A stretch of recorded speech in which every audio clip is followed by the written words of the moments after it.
The UN Charter guarantees equal treatment for all nations. Yet too often, the UN discriminates against Israel.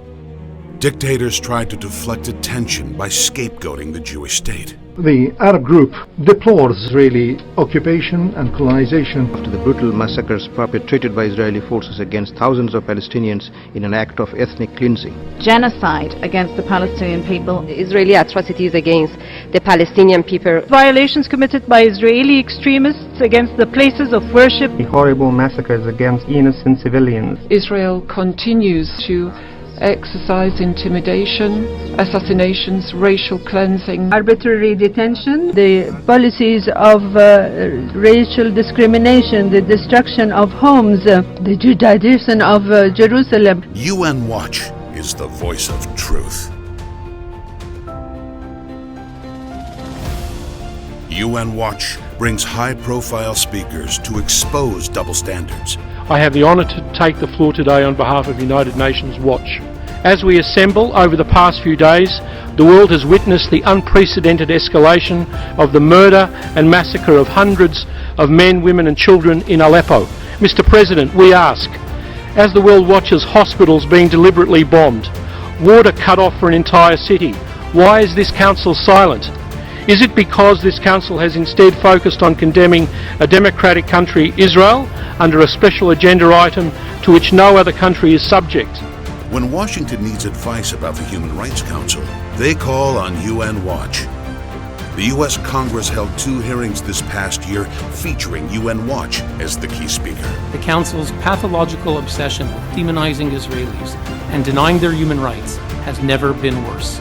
Since its creation, the Council has adopted 67 resolutions condemning Israel and only 61 on the rest of the world combined. UN Watch also appeared in the British and Canadian parliaments. The Council's pathological obsession with demonizing Israelis. UN Watch holds key bodies accountable to their mandate.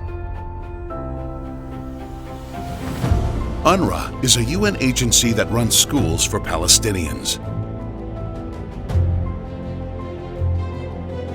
UN Watch exposed how UNRWA teachers incite terrorism and anti-Semitism. One of the worst offenders is UNRWA. This morning, UN Watch published a 130-page expose entitled Poisoning Palestinian Children, a report on UNRWA teachers' incitement to jihadist terrorism and anti-Semitism. One can see Facebook pages of UNRWA teachers celebrating the kidnapping of Israeli teenagers, cheering rockets fired at Israeli civilians, erasing Israel from the map, and posting overtly anti-Semitic videos, caricatures, and statements. I'm here to present a new report by UN Watch, together with our local affiliate, UN Watch Canada, which is entitled Enhanced Due Diligence, an examination of Canada's pledge to stop UNRWA teachers from inciting jihadist terrorism and anti-Semitism. Al-Kastal School in Baalbek region of Lebanon, the entire school held a rally in support of the knife intifada, the outbreak in the past 2 years of stabbings of Israelis in Jerusalem and elsewhere. Teachers who glorify terrorism in Jordan, such as Mahmoud Abu Ful, a student reciting poetry of martyrdom as he wields a knife in school next to grinning students. Also in Jordan, called Nazal School, that glorifies violence and attacks, quote, the stench of Zionism. Manshit Bani Hashim, which celebrates wildfires in Israel. UN Watch succeeded in placing UNRWA incitement on the world agenda. They announced that they were going to start funding again UNRWA, and just recently we had UN Watch articulate that UNRWA is engaged in funding teachers that are promoting the annihilation of Israel, hate towards Jews. A detailed new study by UN Watch reveals 60 new examples of hate on UNRWA teacher and staff Facebook pages. We know that Canadian pressure and Canadian being part of UNRWA allows us to ensure that the help is going to where it's needed. Articles appeared in major European newspapers. Le fédéral a pris connaissance des allégations contenues dans le rapport d'une ONG, à cette fois-ci aussi, UN Watch, selon lesquelles des employés d'UNRWA auraient propagé des messages racistes antisémites par le biais de réseaux sociaux. Le Conseil fédéral condamne cela. Donc il condamne cela dans la forme la plus sévère. Under pressure, UNRWA lashed out at UN Watch, but promised it would investigate.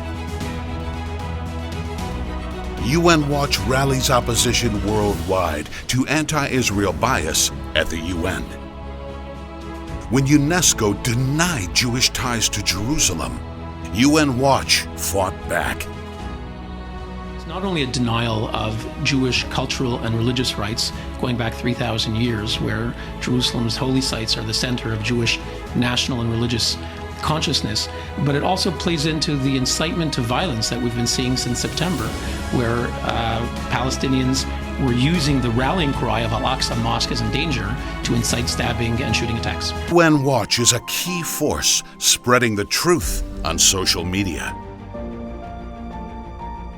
I'm here to emphasize the United States is determined to stand up to the UN's anti-Israel bias.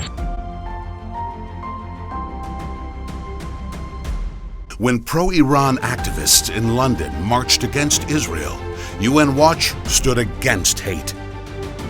UN Watch rallies students on campus. The United Nations, when it comes to the treatment of the Israeli-Palestinian conflict, is not only unfair, but is in material breach of its own charter. UN Watch will continue to silence anti-Israel hate at the UN. Once upon a time, the Middle East was full of Jews. Algeria had 140,000 Jews. Algeria, where are your Jews? Egypt used to have 75,000 Jews. Where are your Jews? Syria, you had tens of thousands of Jews. Where are your Jews? Iraq, you had over 135,000 Jews. Where are your Jews? Mr. President, why are we meeting today on an agenda item singling out only one state, the Jewish state, for targeting? Where is the apartheid, Mr. President?